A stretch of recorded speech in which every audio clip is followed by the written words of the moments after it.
Okay, I got my comments back up. All right, let's go ahead and watch this. I can't speak. Video live. This video of Kyle Shanahan talking before the Bucs game.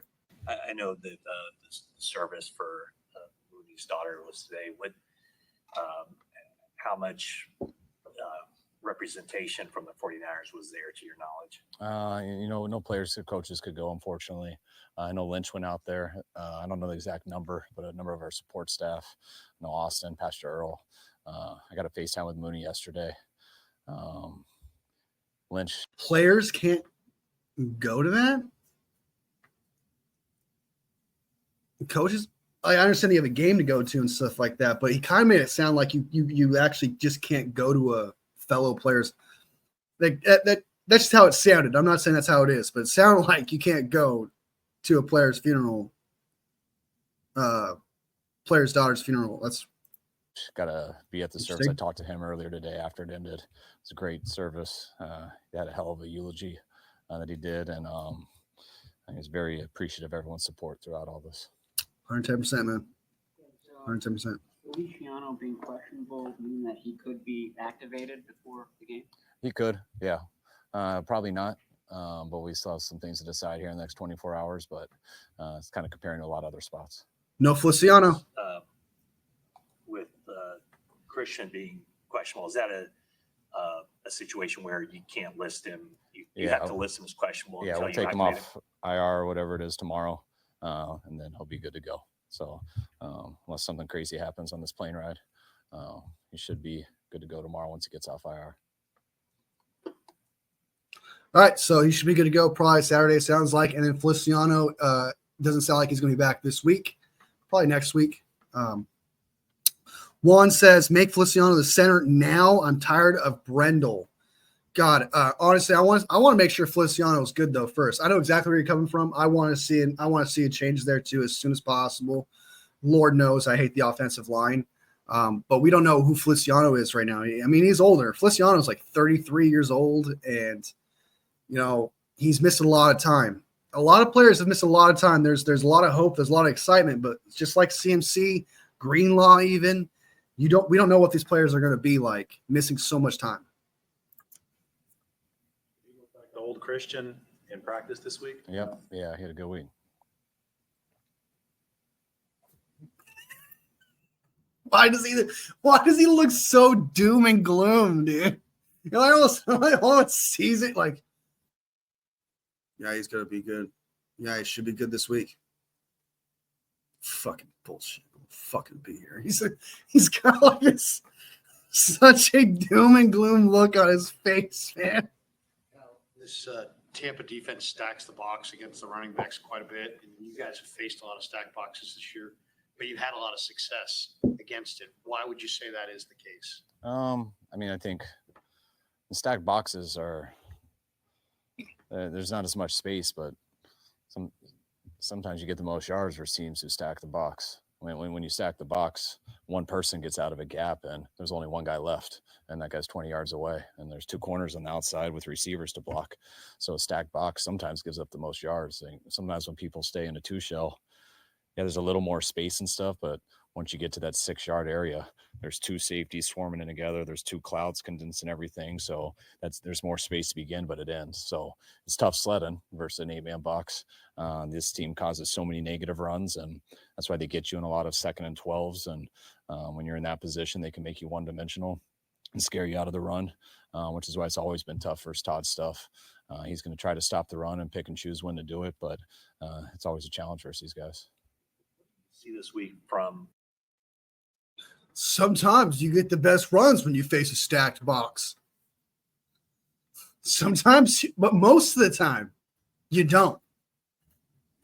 Most of the time, you don't.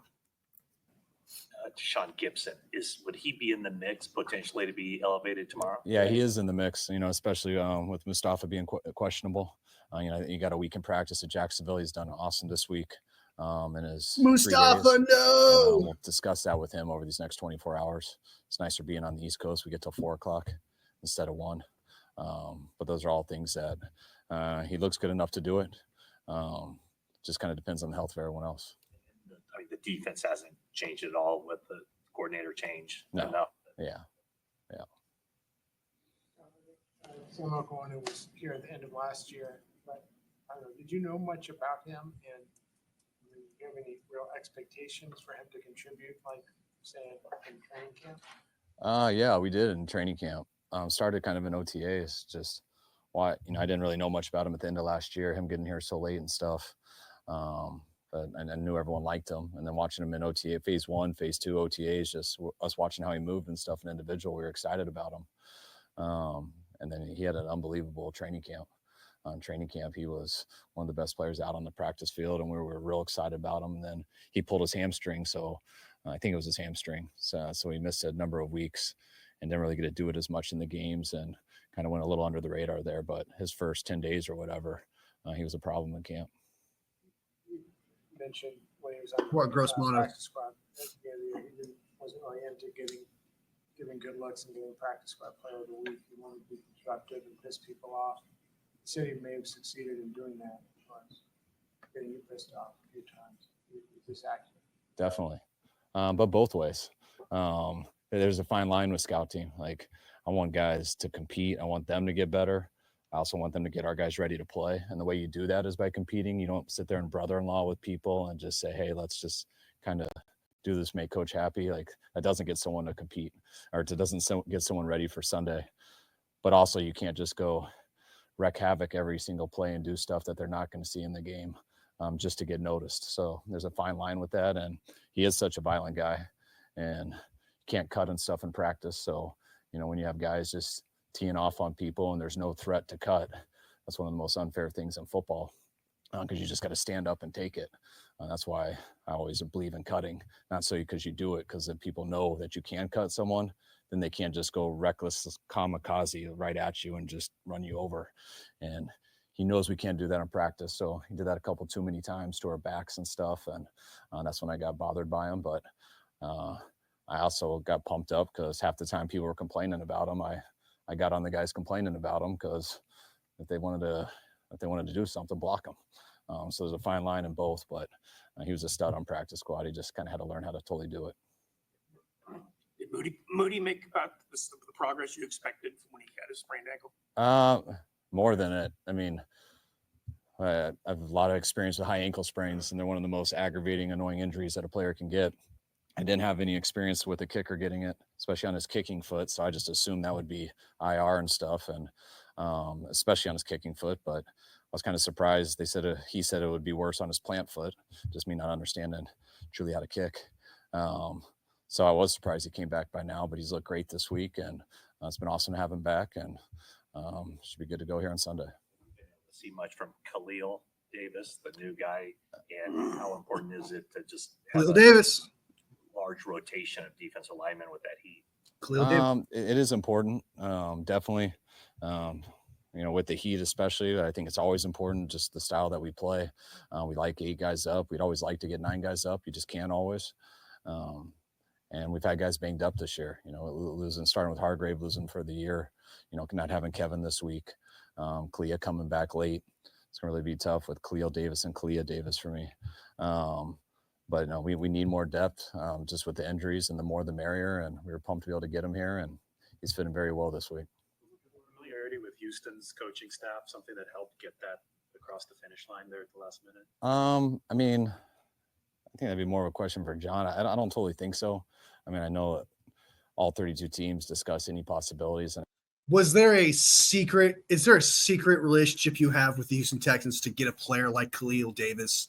Is there like some sort of agency that you guys are with that just allows you to trade for such an ultimate player in Khalil Davis? Like, what kind of question is that?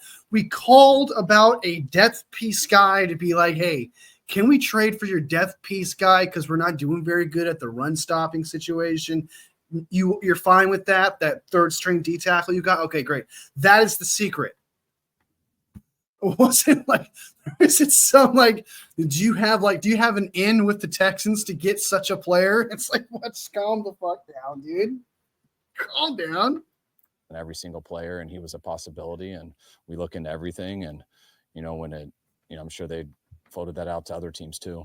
But when when you're getting a player that you don't know, and you have guys that do know him, that you trust.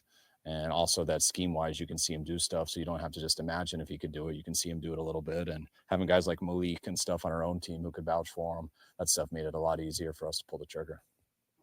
Was Bosha able to do this week? And are you at all concerned about him on Sunday? I am to a degree. He wasn't able to do a lot. I mean, he definitely was extremely limited.